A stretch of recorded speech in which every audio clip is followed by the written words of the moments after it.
Street Fighter is about one soldier's fight against an evil dictator. Or is it?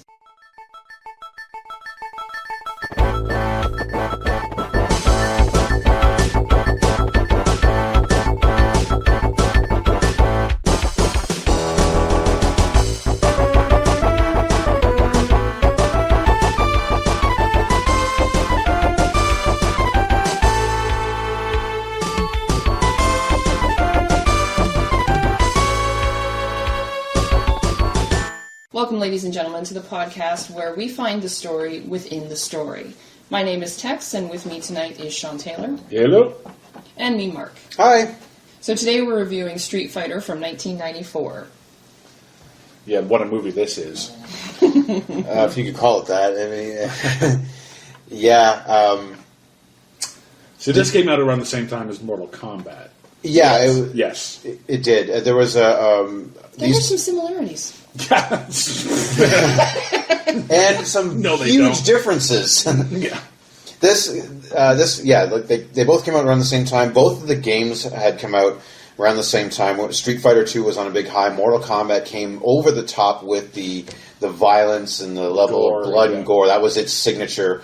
The Street Fighter series focused a little bit more on the colorful characters, the superpowers, the combos, doing combinations and stuff like that, and then so they were fans that just, if you were a fan of the fighting game genre, this was the glory days, this was the salad days, so to speak, and it was great. And then they said, these are so popular, making tons of money in the arcades, which, you know, at one quarter at a time is a lot. Mm-hmm. So they said, well, let's try and make movies. We've reviewed Mortal Kombat. Yeah. So today, we go on the other side of that quarter and we look at Street Fighter. And the two very different approaches, I think. And I'm going to keep comparing. Mortal Kombat was a movie. Well, the thing is, and you have to compare them because you were comparing the games in the arcades, you were comparing them on the consoles. You've got to compare them as movies to a degree. Let's just talk about Street Fighter and then we'll compare them at the end. Okay. This movie was... I went to see this in the theater. Me too. And I had seen Mortal Kombat first. And I think that was my mistake. Mortal Kombat has its flaws, but it is, like we said before, it is probably one of the better video game adaptation movies. Yes, it is. This one is like a blender. It just... Throw in characters, throw in half of a plot, and bad acting, mix until slur. Oh, frappe. Mix until it's slurry. Like, yeah. Oh, it's gross. Like, this movie is awful. It is a pile of garbage. Well, before we get on to any more, Tex, why don't you give us if you dare. Tex. Oh, I dare. Yeah, Tex versus Street Fighter. The synopsis. Round 1. Okay. Fight. So the story begins with a civil war in Shadaloo, where the capital has just fallen. Agent May, or rather, Xing Lu Zhan. Oh! I noticed that. Tells us that AN forces are consolidating their hold on Shadaloo City to secure the Southeast Asian port. General Bison is established as the bad guy, and we find him watching the news to keep up to date on what's happening in the war, and one hopes the soldiers weren't going for stealth. Bison's soldiers play Toss the Prisoner while a bank of televisions advises... Toss the Prisoner. In a non-sexual way, right? Yeah. Oh, sorry. While a bank of televisions advises Bison just how terrible he is. Bison tells his DJ to start breaking down the beat, while Van Damme, a.k.a. Giles, hams it up for the viewers at home. He fights off flatulence... He what? I'm sorry, I knew I was going to break on that one. It's just the face he makes. He fights off flatulence while smacked... Sorry. He fights off flatulence while smack-talking and then heroically paints a target on his best friend Charlie by mentioning him by name. A Matador and Li Chang fight, and two men, Kane and Ryu, make an arms deal with Asian Nick Fury.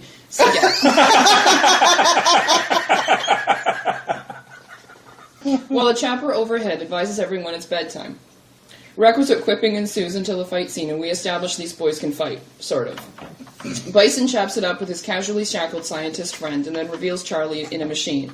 The scientist spouts off some defiant statements, and we learn Bison is building perfect soldiers using virtual reality glasses and Kool-Aid mix.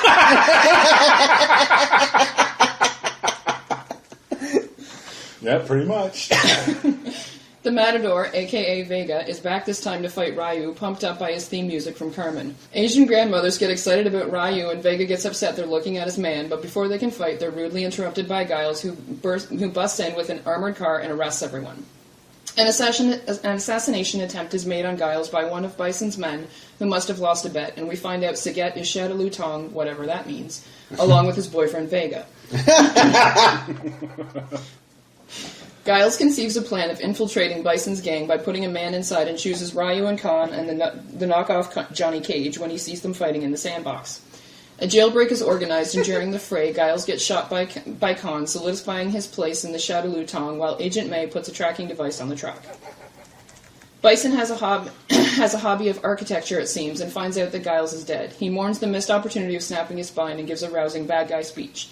Chun-Li sneaks into the AN headquarters equipped with a fanny pack to trace the signal she found.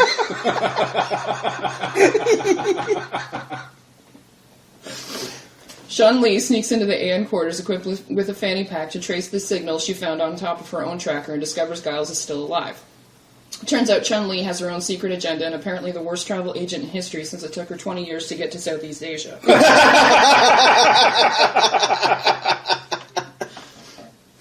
Soldiers try to take her away and she escapes, tossing stealth out the window. Literally.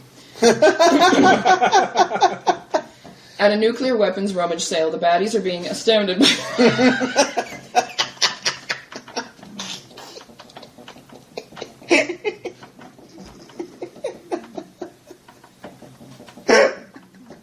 I'm so happy. A nuclear weapons sale.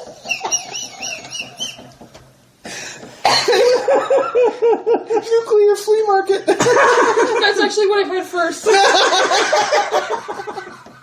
I can't scream loud enough to give you the amount of points I know. deserves for that. Oh my god. There's I've been playing with a term of measurement that you may recognize, a fuck ton. You get it can be whatever. You get a fuck ton of points for that.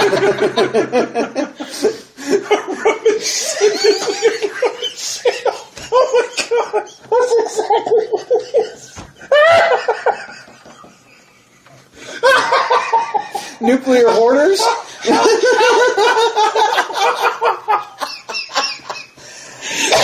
Seriously, there's one point where they walk by a guy who's selling a chopper who's been used only once. Yeah. Here's my holy old lady who only flew to church on Sundays. Oh my god. Oh, god damn it. And the occasional. Glad I did this now? Yes, I'm so glad you're doing more of them. I'm not doing them no more. Yeah, you realize this is going to be your job now. I can do that. I can absolutely do that. Oh, nuclear rummage sale. Okay. At a nuclear weapons rummage sale, the baddies are being astounded by some 5-year-old's birthday party magic show, and Khan and Ryo are definitely in the boys' club now. The magician's assistant turns out to be Chun-Li. Khan gets up to follow Chun-Li, and Ryu, who can't see and speak simultaneously, it seems, doesn't notice. Saget and Bison play show and tell, and Bison makes an offer Saget can't refuse. Saget wants to know what's in Bison's wallet, and Chun-Li and her crew... What's in your wallet? Saget wants to know what's in Bison's wallet, and Chun-Li and her crew blow up the camp, hurt no one, and get captured.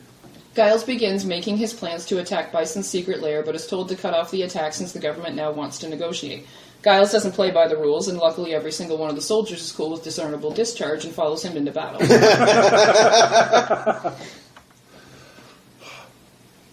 Chun-Li is brought to Bison's bedroom and regales him of her 20-year tale of revenge while he gets dressed in his general PJs and matching hat.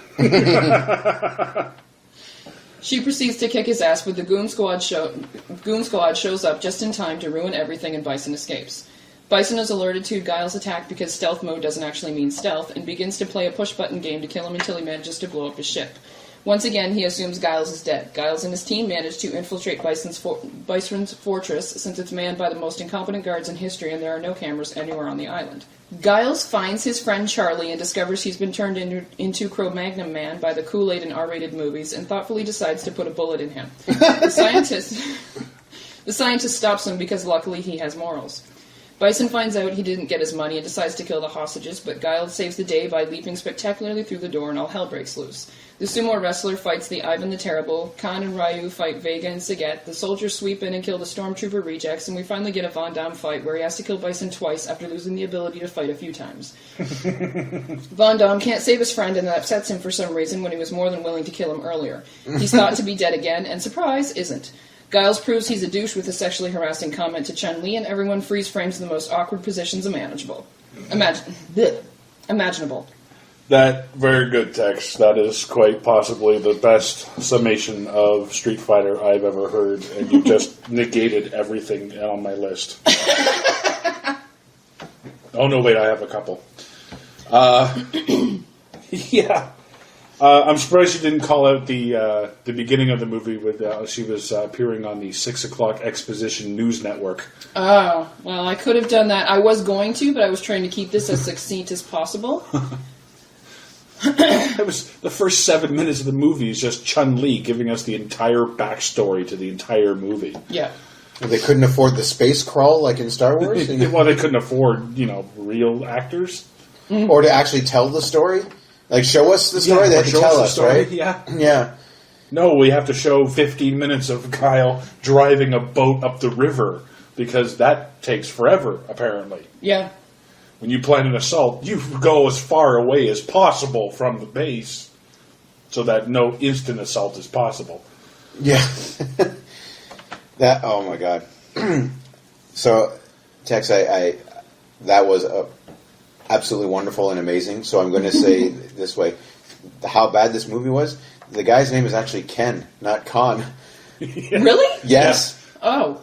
It's Ken and Ryu. These are two... The only time I hear him say... The only time I hear his name is when Ryu says it, and I swear to God he was saying Ken. My point. Khan. That is my point completely. Like, from playing the video game, of course, I know that. Yeah. But the sound production is awful. The visually it's awful. It's just awful all the way around. I don't blame you in the least, and that's why I didn't say anything until now. But just to show how bad that movie is. Did you notice that the soundtrack was completely off from the visuals in this movie? Yeah.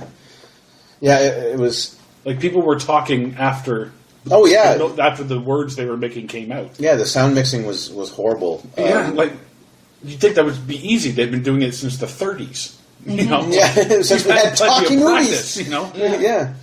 So, and that's just one of this movie's major problems. Oh, my God. So Bison wants to take over and create, what, Bisonopolis? Yep. With his own bison dollars? Yeah, I know. It's funny because he wants to make Walt Disney World, essentially.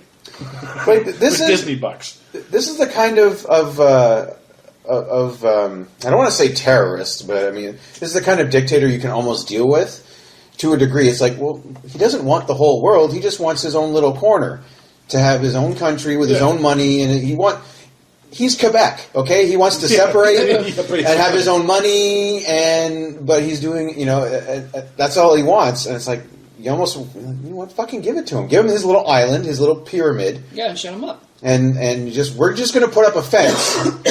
You stay in Bisonopolis, we'll stay out of Bisonopolis, and everyone will be happy. But this was an unbelievably poor excuse to try and bring together these characters from a fighting game. I have two problems with Street Fighter. One, there's rarely any street.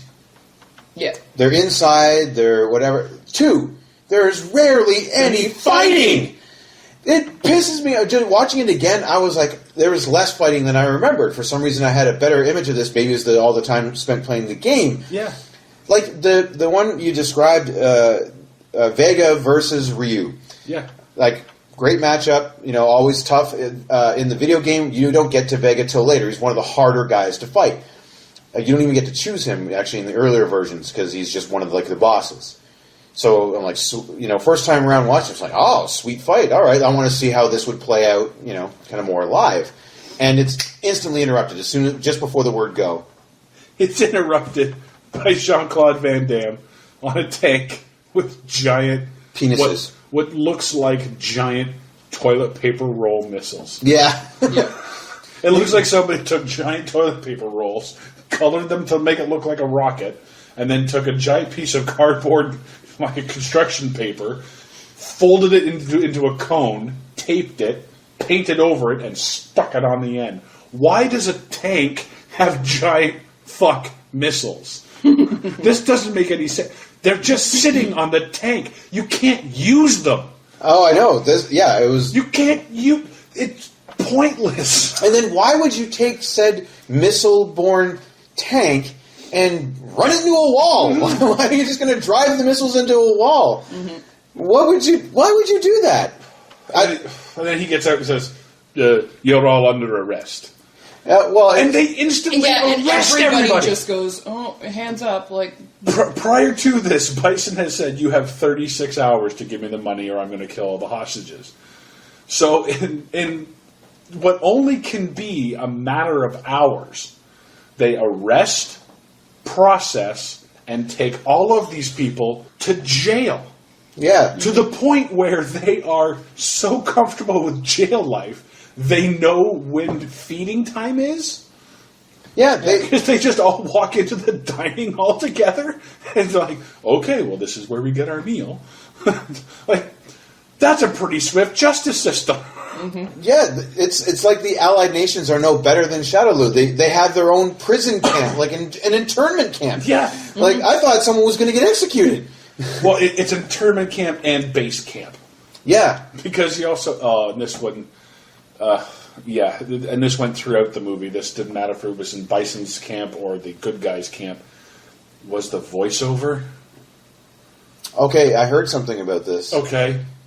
All the way through the movie, on the base camp, there's a rule, okay, when you make a movie.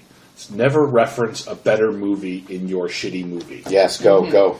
And they go, and you can hear it, and I guess it's a radio that they're listening to as they walk through the downtown base camp. Oh, yeah, the attempt. Good Morning Shabaloo, or whatever the hell it was. Yeah. I'm like, really? You're referencing Good Morning Vietnam in your shitty Street Fighter movie? Yeah, and making a mockery of it because the guy that's on there isn't funny. Well, here you go. And another thing is the target audience for this movie was teenagers. It was rated PG-13. Okay? So 13 to 18-year-olds in the 1990s probably have never seen Good Morning Vietnam. Yeah. They don't get that reference. I didn't get the reference when I first watched it. But even in the bad guys thing, like there's a part where the female voice comes over and she's like, "Everyone to your battle stations, battle stations, battle stations, get to your battle stations." I'm like, are you telling the battle stations to get to their own battle stations? Yeah, it was... Like the alarm was going off. It's like, yellow alert, yellow alert. Something has gone horribly wrong. Yellow alert. I'm like, this voice is self-aware in this movie. Like, they know how shitty this movie is, and they're making fun. This is the world's first self-riffing movie. Now I know why Riff Tracks never did this movie, because it's already been done by itself. Yeah. I thought I heard once that the guy doing the voice for the Good Morning Shadowloo is the guy that they actually based Good Morning Vietnam on. So he actually came back and he was doing Good Morning Shadowloo. Like, that's the guy that Robin Williams' character was playing. Really? In Good Morning Vietnam. They actually got him to do this instead. Because he missed out on Good Morning Vietnam. Well, he wasn't a good enough actor to play himself, apparently. So, but he was good enough to do all of these. I need to milk my one catchphrase even longer. Yeah. Yeah. And then they string all the tips through. Remember, it gets dangerous after dark in Shadowloo, so you want to travel in pairs, and just. The female voice is like, please, there will be random weapons inspection. So, and if your weapon is not up to complete battle readiness, punishments will be handed out. I'm like, why are we hearing this? I don't. This is not important to the movie. I'm like, this obviously was put in after the movie was filmed, and they realized it was going to be shit. So this, like, somebody in the editing room without the director's approval just put this in as like an Easter egg. Yeah, you know what I mean? Maybe. Like maybe there's something on the DVD where if you hit like right twice on a certain title, you get to see a behind-the-scenes featurette of this woman and this guy just totally obliterating this movie in the sound booth. Just, I don't know, man. We fucked around. We handed it in. We didn't think they'd take us serious. They put it in. Fuck it.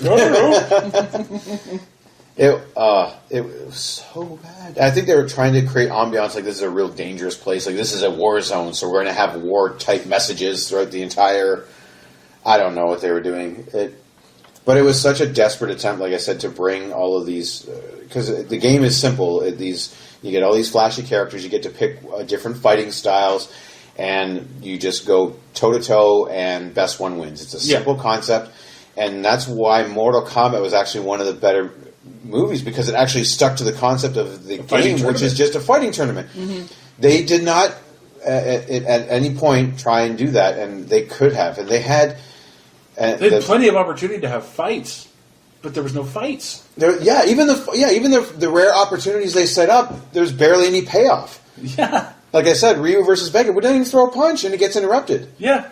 Punches interrupt us. It was no good. It was what the hell? Why not give us that? Why set up a cage match and not go through with it in a movie called Street Fighter? That pissed me off right from... That was early on, and then it just kept going from there. And all I kept thinking of as I was watching it was when I first played this on the Super Nintendo, it came with a little instruction booklet, right? Mm. Well, what they did was they gave bios of each character to kind of get you into it. That was better written than this movie. Yeah. Ken and Ryu trained under the same master, and they had a sibling, even though they're not brothers, they ended up with like a sibling rivalry. And Ken was always jealous of Ryu because he was the master's favorite, because he was more... I was going to use the words more talented, but you go with that, all right? But based on this, and there was one itty bitty tiny callback to that in the movie where he says, "Remember what the master taught us," or something like that. Yeah, and that's supposed to be the hey, this is how we're connected. We trained in the same dojo kind of thing, and that was but that in there. Why not tell that story about these two guys that go into this fighting tournament? You know, they trained together, they grew up together. And then Ken is the bad guy because he's the rival, and then they could have all these colorful characters get their own reasons for being in the tournament, because that's the thing. And the book gives you like the disgraced sumo wrestler. He wasn't Hawaiian or Samoan. He was actually a Japanese guy. Yeah. You've got the ex pro wrestler who actually boxer. The Russian. Oh, the Russian. Yeah. Zangief. Yeah, Zangief, the wrestler. Is that his name? Yeah, Zangief. Yeah. Oh. Zangief, the wrestler. That's why I called him Ivan the Terrible, because I don't remember. Exactly. Well, and who could blame you? He actually, his bio, he wrestled a bear. That was his claim to fame. There was the disgraced boxer, and you get the kickboxer DJ, who had nothing to do in this movie other than be a sidekick. Oh, he was the stereotypical black sidekick. Jamaican guy. Yeah. Mm-hmm. And Sagat. Oh, Sagat. Okay. We have some actually decent actors in this. Raul Julia, of course, everyone talks about that. This was Raul Julia's last movie. He was best known for, obviously, his other earlier work. It made me sad when I saw that. And I was for Raul. Because I was still laughing, and then I see Vaya con Dios. I'm like, what? Oh, yeah. I'll tell you something. Raul Julia did fantastic work prior to this movie. In this movie, he wasn't that good. No. And it's probably not his fault, to be completely honest. It's probably the script. Oh, yeah. Where he has to say, the food court needs to be bigger because all the major chains will want to come in there. What? You're taking this by force and building your own city, and you think McDonald's is just going to run in? Oh yeah, and that's to give out this plot of how he's going to actually force the Allied nations to make make the bison dollar twice the British pound. 5 times what the British pound is worth, and all this kidnapping the queen. all this garbage. If I could bring up Wes Studi, who plays not Nick Fury.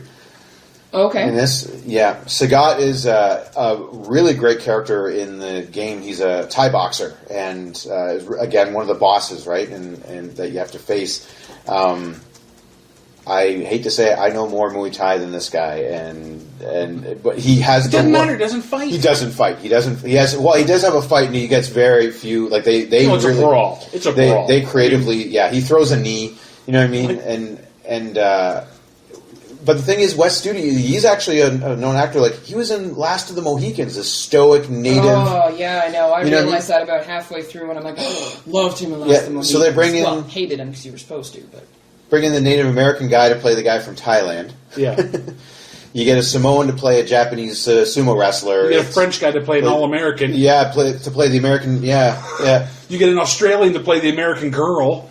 The Cammy was played by Kylie Minogue. I know, a singer to play a fighter. Yeah, like what? Kylie Minogue. The only thing she had all she had going for, and that's the thing. A lot of this casting was just the look. Like Wes Studi looks like the Sagat character, the way they animated. Yeah, the that's game. the one thing you could say about. And same with Kylie Minogue. She looks like Cammy. She looks just like that. The way they animate her, like the face, the blonde hair, even her frame in that. If you were to call it up. You'd be like, oh, okay, but that is it. You know what I mean? And so just no ability, no acting ability in some cases. Sometimes wasted acting ability, and they just put them, like you said, put them all into this blender in this crockpot of a storyline when they have better ones in the instruction book. I can't believe it. Like, just everybody comes together. Like Chun-Li, she wants to do it because... M. Bison killed her father and ravaged her village. Okay, E. Honda wants to get in because some guy that worked for M. Bison ruined his sumo wrestling career. Same with Balrog and Balrog is like, yeah, he ruined my boxing career too. Oh, okay, well, strike that off the fucking motive fucking list. Like, yeah, they actually, yeah, they paired him up. It's like, well, okay, you guys will just have the same reason for wanting to be here. And Ken and Ryu, toy gun runners, really? Yeah. Was it? They're smuggling for Toys R Us. What the hell? Yeah, look, I was actually really confused by this because weren't they supposed to be actual weapons? I think they were trying to scam them. Yeah. Okay. They were trying to scam the terrorists. All right, just checking on that one. Yeah, it was almost some sort of weird, like, because they all morality like play. open fire, and there are a whole bunch of balls that shoot out of these guns Oh, or whatever, and then yeah. there's like a lame little fight and whatever, and then although I do love like the one where they're pretty much they've fallen down at one point or whatever. Like Ken has fallen down at one point, and Buddy's got a gun like right in his face, and he shoots it, and there's another ball that comes out. It's like, yeah, the bad guys are stupid and picks up the toy guns to threaten them with. yeah, What? yeah. Like, don't you think the bad guys would have weapons of their own? Yeah, where was that? You know, you're going into an illegal arms deal. Why you don't bring? Oh no, we'll just get the guns and we're good. Yeah, They're going to bring guns. Don't worry, we'll just use their guns. yeah. No, don't bring your guns. They're going to bring them. What kind of cheap arms dealer are you? And you're saving on bullets? Maybe it was their first deal. I don't like. This is like, well, we don't have any guns. I guess we should buy some. Who do we call? And Ghostbusters. Yeah, I was waiting for that. Do you think it was supposed to be some sort of weird morality play on that, where they were like, well, we're not really bad guys because we're selling toys. We just take the money and run. They get all they get so they're nothing. Just thieves. So they're just thieves. Yeah, yeah. Oh, that makes them so much more good. Well, what are they going to do? Shoot them with balls? I mean, I got balls. Oh, and the whole reason for the whole sub story of Blanca and Dulcine. Yes. Like he wants to the green guy, the scientist and the green guy. Oh, okay. The green guy is Blanca and Dulcine is the scientist. Oh, that's why I just call him scientist. Yeah. I missed his name. Yeah. Well, you know what? I don't know if they ever say it once. They do. But it's very quick. Like they create Blanca. Yeah. In this film, and they create Dulcine because Dulcine in the game has the darker skin, the no hair, and everything else. And Blanca is green with big red hair or orange hair, depending on which version you played. But so they create him, and then he just fucks off at the end. Just fucks off. Bye. Yeah. Don't worry, I'll take care of him. Okay. And then boom, blows up. Yeah, and the way that he takes... No, he says that he won't be alone. Yeah. And him not being alone is not dying alone. I think you were to assume that they escaped. Well, no, because he's just sitting there with him. They're just hunched up on like a staircase or something as the place is coming down. See, I kind of saw this as the whole... that was like a setup to if they were going to make Street Fighter 2. You know, and then they would come back. Is and there a like, Street Fighter 2? No. No. Oh, listeners, if you could have seen the look on Sean's face when he said that. No. Yeah, they want... Bison wants to create the perfect soldier, so he's looking to make Captain America. But instead he gets the not Hulk. Yeah, he gets not Hulk. Like... Blanca's one of those weird characters, and where they delve more into the fantastic. It's not just a straight up kung fu versus kickboxing or whatever, right? Like he's just this green guy who's supposed to be from South America and was just some sort of creature they found in the deep jungles of South America, and he just fights, and that's all he does. He likes to do it, but they don't know if he's a man or if he's a creature, somewhere half between. Yeah. Okay. So to bring him into this setup, though, is even more ridiculous than the setup itself. Charlie. This idea that it's Charlie, his best friend. Yeah, I don't even know why they even bothered with this. Just they wanted to have him as a cameo, but I mean they don't even use him. It's ridiculous. And then they figure, well, let's give the Indian guy. He looks like he might be sciencey, even though in the game again he's a yogi. He's he's got weird powers and stuff like that. He can stretch really far and all that. He's a bear? No. Oh. Yogi, yeah. He's a baseball player. That's what I mean. There. No, Okay. But yeah, so again, just a waste. Like if they were thinking Street Fighter 2, they would have been better served by leaving some of them out. Yeah. And bring them and just let's see if we can get this off the ground. Like they got Van Damme. Okay, fine. You've got the fighting guy. Like let's put him in some fights. Who fights. doesn't fight? Who fights? Yeah, doesn't fight till the end. All he does, like Tex said, is just look like he's trying not to fart for the entire. And he quips. That's all. That's all he does is he quips. He's like, I don't like reporters. And he Shatners. Yeah, he Shatners a lot in this movie. Okay, here's my line. thing. Oh, sorry. Go ahead. Okay, so Guile is fake dead for the first time. And so Chun-Li is going into the hospital. Quarters. Into the hospital, and she comes across Guile's quote-unquote dead body. And then he sits up. What the hell was he waiting for? Yeah, I know. Was he literally lying there still the entire time? Giggling to himself. In French.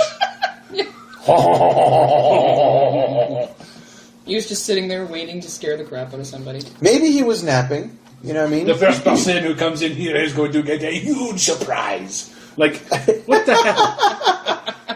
I'm like, what? Why did he pick that time to come? He's like, okay, so I'm going to show you that I'm going to show a reporter that I'm not really dead and that I used squibs and it was all a plan. But then I'm not going to allow her to tell anybody.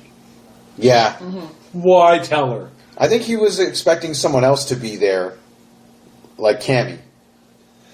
Was supposed to come get him. She should have shown up by now? Well, you'd think he would. Yeah, why would he just stay there? He wouldn't be there. He'd be in his hotel room somewhere. Yeah. Mm-hmm. Or hiding somewhere much better. And not under a blanket. Like Bison can't see me. He can't see me. Is the ostrich? There should have been a sign above his hospital bed that said "Reserved for the body of Guile." Yeah, yeah, seriously, like a parking spot. How about lock the door? They don't even. They got this big secret that they want to keep. Oh, you know, she would have got in because she's such a great ninja. Yeah. Well, she dresses in all black. Ergo. Yeah.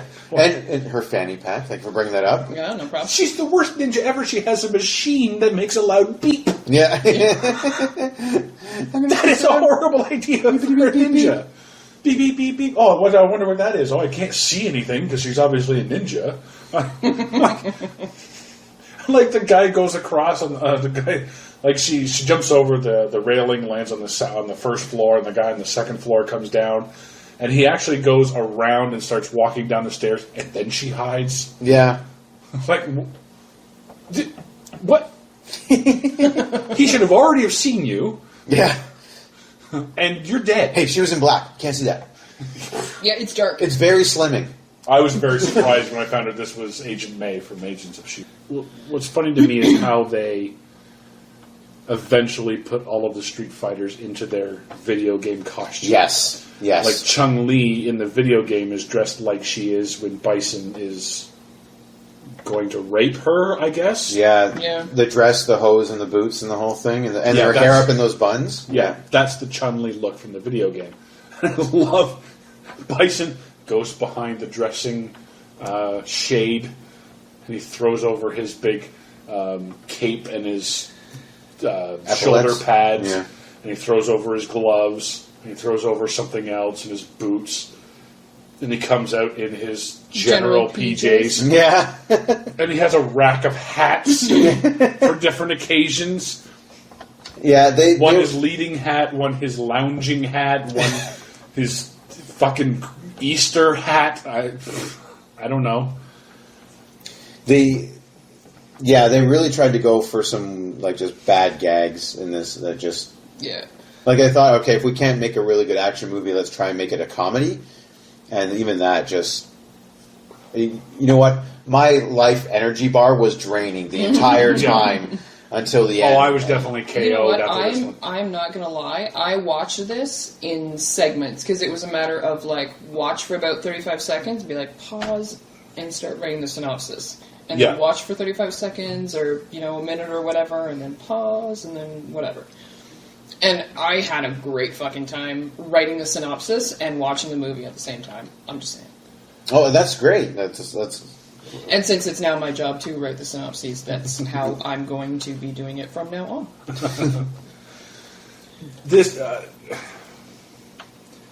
like Guile's whole big speech to the troops. Oh, okay. Actually, I didn't mind that. I'll be honest. Are you kidding? Did you look at the troops number one? Well, no, I didn't. Child labor. I didn't. That wasn't the part I liked.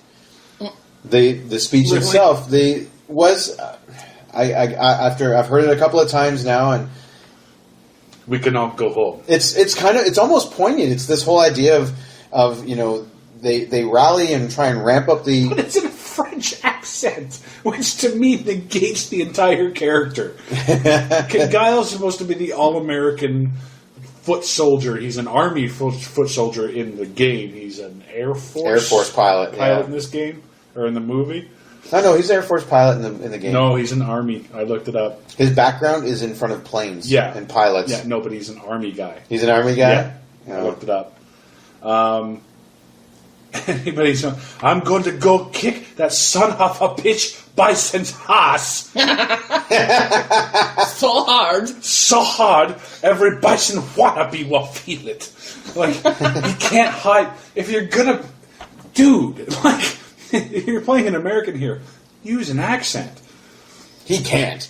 I know he can't. That's why he's a shitty actor. Oh, it's hilarious when he tries, though. Oh, See, Expendables 2?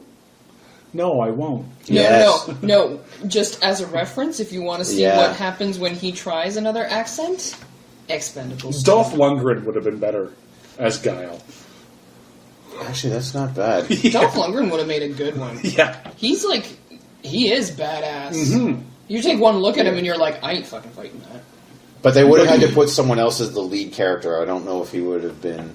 Like, he would have been great, like, for just, like, the fighting and stuff and the look, but I can't see him carrying this... What fighting? All Bison does is fly at him 3 or 4 times. And that's my point. So the rest is all talky talk. And then Guile does a spin kick when he's not floating and around in his Senator Palpatine thing.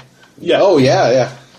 I've been wanting to say that ever since I saw it. I'm like, oh my god, he's floating around in the Senator Palpatine thing. I don't know what they're called. Nobody knows what they're called. They didn't actually have a name. Oh, I'm sure Star Wars. Yeah, I'm sure Star Wars Crazy does, yes. Star Wars people know what they're called, but I don't know. Mark? What they're called. I am a crazy Star Wars people, and I'm telling you, it's just a Senate chamber. It's a Senate chamber. Floaty thingy. Don't think that's what's going to be in the Wikipedia, but Oh, they'll probably call it like a flying Gizorp Gavliblak or whatever. Don't look it up. oh, I'm totally looking up don't now. look it up. Just in case I want to know if it's a Gazorp or Leaplat, because I didn't know they made two of those. And why is the? Did you notice that the fucking radio announcer was telling M. Bison jokes? Mm-hmm. Like, How would he not get himself killed doing that? That's a good point. he's sitting there going, "What do you do if one of M. Bison's soldiers throws a grenade at you? Obviously, pull the pin and throw it back." He's telling blonde jokes and putting M. Bison instead of the blonde. Mm-hmm. Like, I'm waiting for him to go. What does M. Bison do when he makes a mistake when he's writing on his computer? Well, he uses whiteout on the screen. Like, what does M. Bison do after having sex? Well, he opens the car door and goes home. Like, that's what I was kind of expecting from this movie. Well, there was a light bulb one. Yeah, how many M. Bisons does it take to screw in a light bulb? I didn't even hear the ending of it, but... It was during the sort of kind of fight scene. Yeah. Some of the delivery for Van Damme, I wanted to see, like when he rolls up in the missile tank, and he's like, "You're all pause under arrest." I almost wanted that Looney Tunes circle that like they kind of zoom in.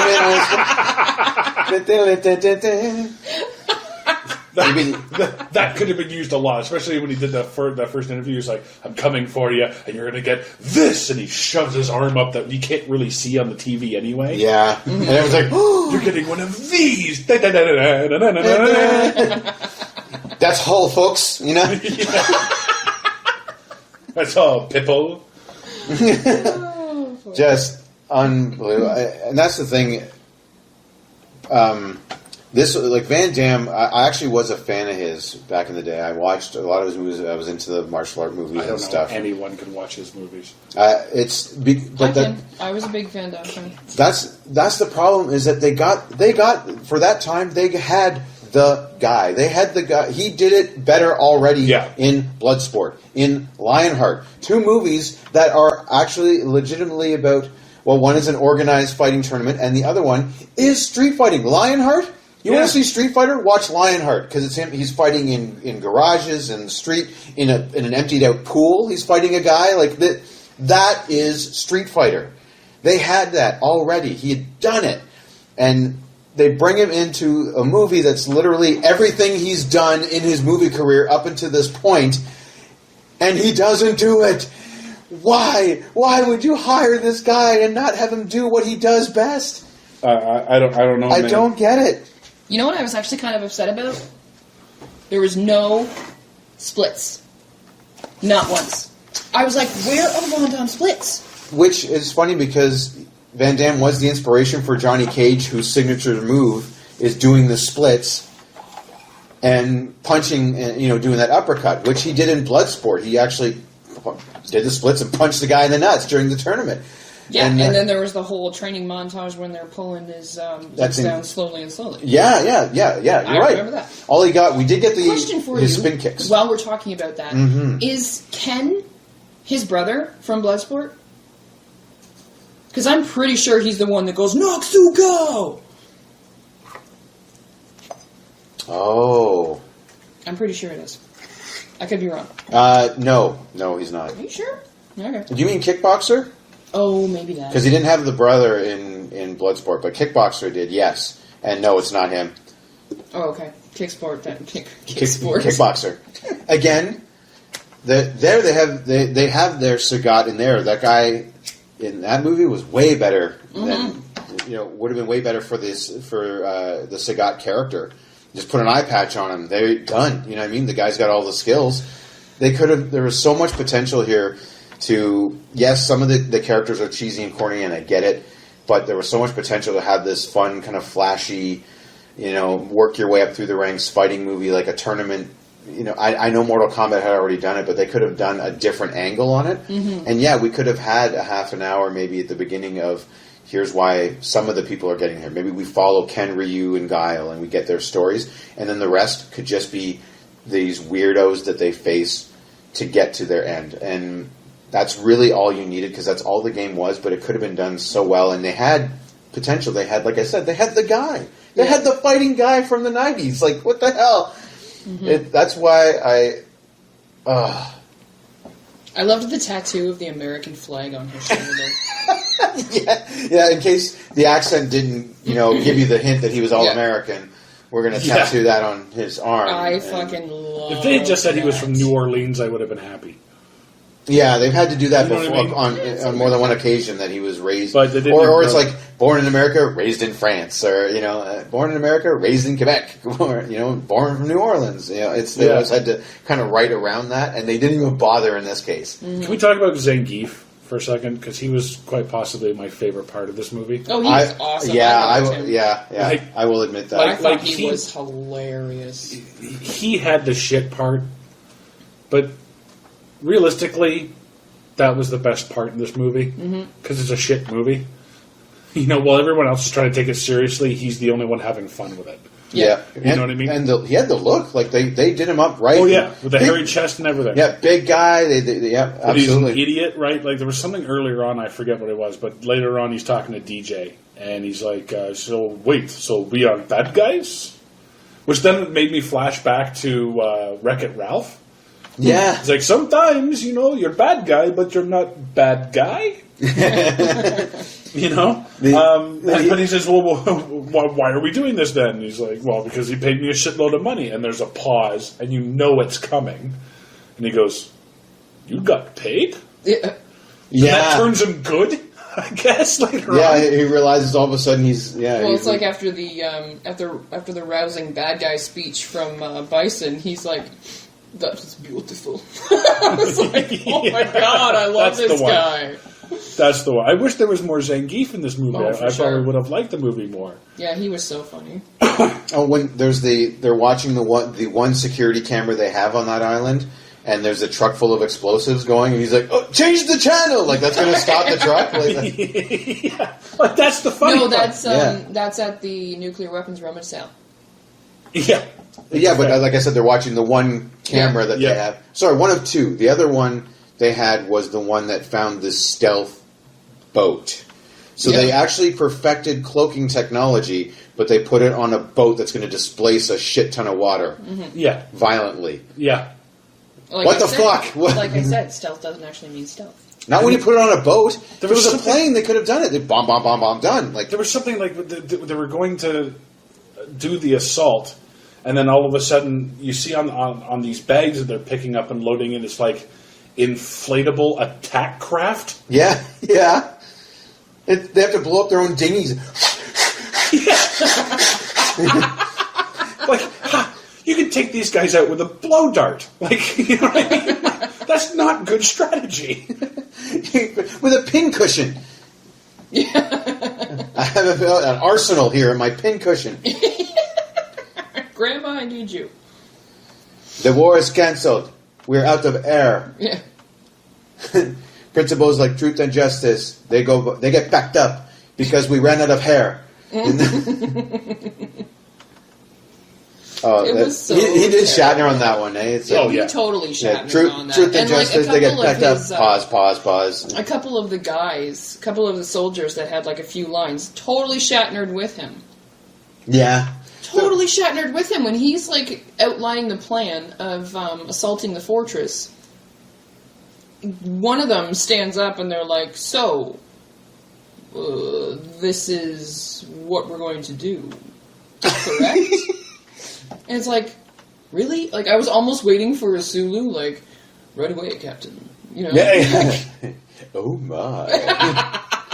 He had his little Japanese sidekick, this guy named Sawada, not in the game at all. I think he may have been there, of course, huge games in Japan and stuff like that. So I think they wanted, and of course, to make it that more international feel, right? It's not just right. So they were bringing the United Nations together to fight him.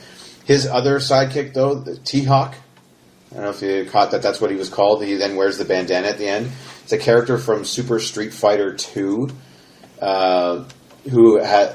They just, again, more international, quote-unquote, fighters, right, that they created. And they just shoehorned this guy in. He was completely not needed. The answer to your question, repulsor pods. Repulsor pods? What are those? The things in the Senate fly thingies. The bingo bango bongos that you said? Oh, yeah. They're called repulsor pods. The Blinka Blacks? Yeah. I don't get it. You have Kylie Minogue, who is probably one of the most beautiful women in the world. Cannot argue with you. And you put her in camo. You put her in big, baggy camo pants. Well, that's her fighting gear, right? No, That was the idea, was to get them all in their fighting gear by the Okay, end. but you can't for one scene. Maybe Well, you know she what? comes out of her bedroom in a towel or just in underwear or something. Like, you know what I mean? Well, that's the thing. Her top is like, it looks like she's wearing a one-piece bathing suit and then camel pants. Mm-hmm. That's what her outfit looks like. And then she has the kiki Her beret. big asset is her ass. Oh, I know. And they tried to use it near the beginning. They put her in like the military dress shirt with a skirt and heels. Like that's how they have her to try and But they totally, Ming Na was like the sex object, quote unquote, of this game. Oh my God, it's calling it a game. It's not a game. I would never play this game. I can't believe I paid $5 to go see the movie. I would never have given it a quarter if I had been in an arcade with this piece of shit. Now, the worst thing is how this movie ends, and Tex touched on it. It's the big freeze frame. Yes. At the end. It's. I assume it's all their fighting stances. It's their victory stance. When they win, everyone does a little pose, right? Yeah. Like Zangief puts his arms up in the air and stuff like that. Who is it? I think, is it Cammy that jumps up and down? And anyway, that's all it's supposed to be. And they all had to do that. Oh my God, to be there when they were filming that. On that day, and then they were trying to say, okay, you're going to do this, and and they're like, what? We have to, what? Yeah. We're going to do what? Van Damme, he gets the cool, the guile one where he just flexes or something like that, show off his tattoo. Yeah. No, he does that in the game. Yeah, exactly. Like, he got the best one. And do you know who originally was scheduled to play Vega? Fabio. Yeah. They considered... Vega's character... make the role more gay. Right. Well, you know what? He barely fights anyway. The character of Vega, he fights with a mask on because he's so proud of his looks. That's his character hook, right? And he's so vain. So that's why, even during the game, you're starting to beat him because his mask goes flying off. Of course, you wouldn't know that watching the movie Street Fighter, but because they have Vega, whose main weapon is a giant blade hand. Yeah, he's got the Wolverine claws. But the audience is going, no weapons, no weapons, no weapons, and you're like, what? Why not? More weapons, more weapons.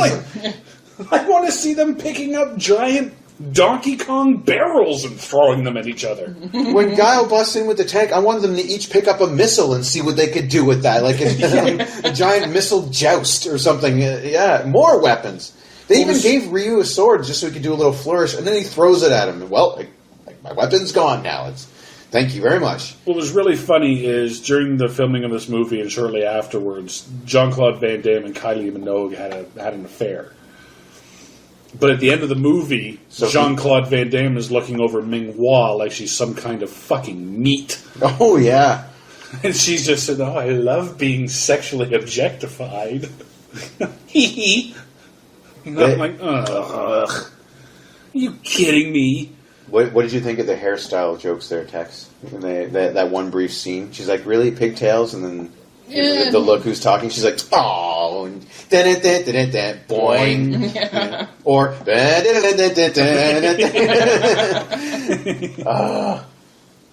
Yeah, it was bad. So, we always try to find the real movie behind the movie. Tex, you got anything? Actually, I do.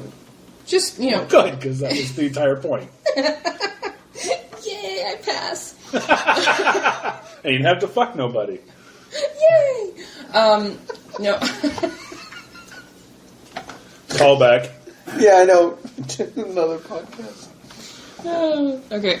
So, is it the story of the army guy, whatever, going after the evil dictator? Or is it the story of Bison's desperate attempt to show the world his artistic vision?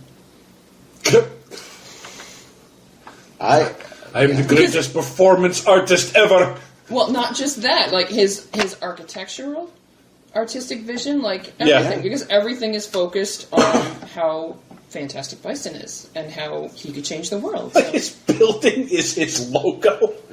Mm-hmm. Oh, my Although I do have to say one thing about that. That's what we didn't touch on. This is when they're inexplicably scanning through the through all the different camera angles and whatever. Yeah. And it shows the. I'm going to call him Ivan the Terrible again because I don't remember his name. Zangief, thank you.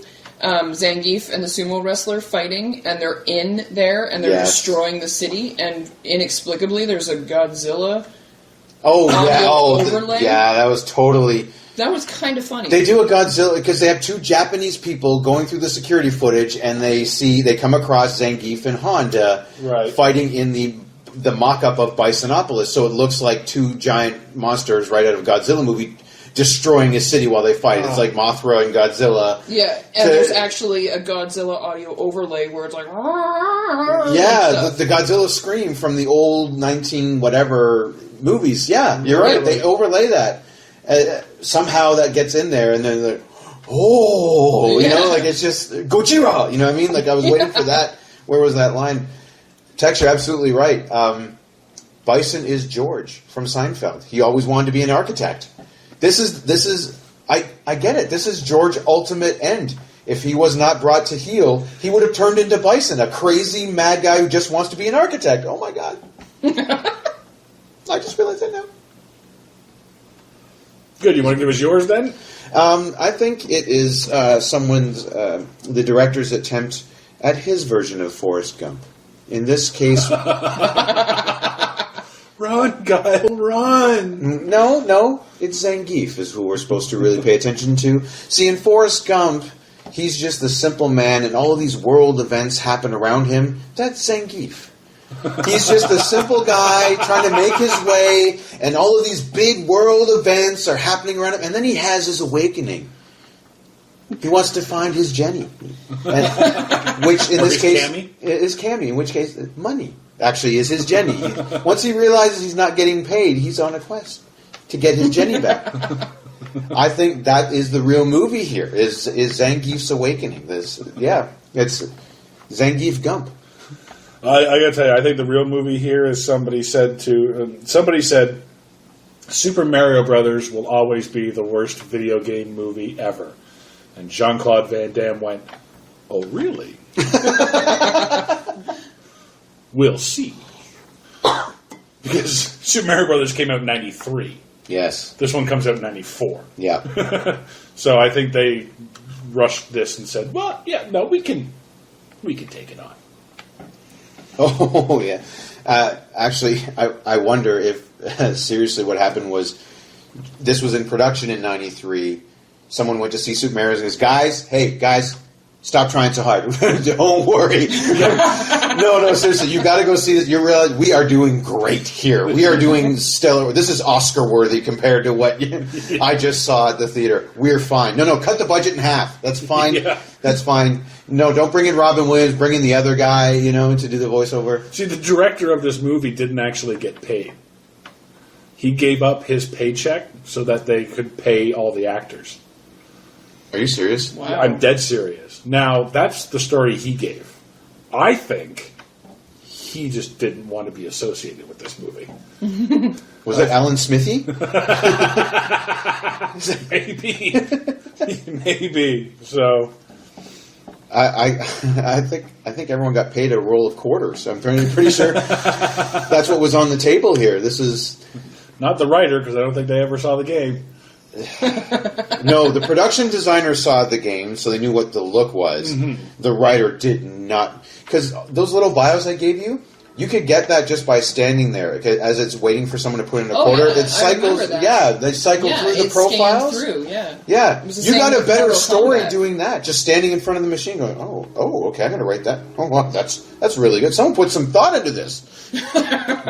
Yeah, because you got the same thing from Mortal Kombat too. Yes, absolutely. These guys are trying so hard; they're going to make me look bad. Yeah, obviously the writer did not see the game. Would either of you recommend this movie? Oh God, no.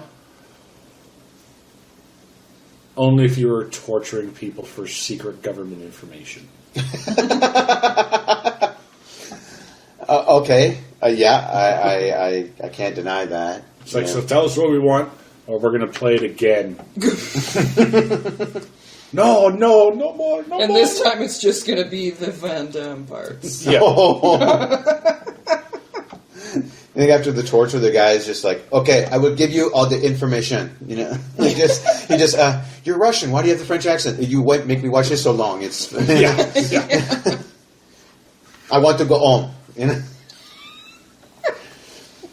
Would you recommend it, Mark?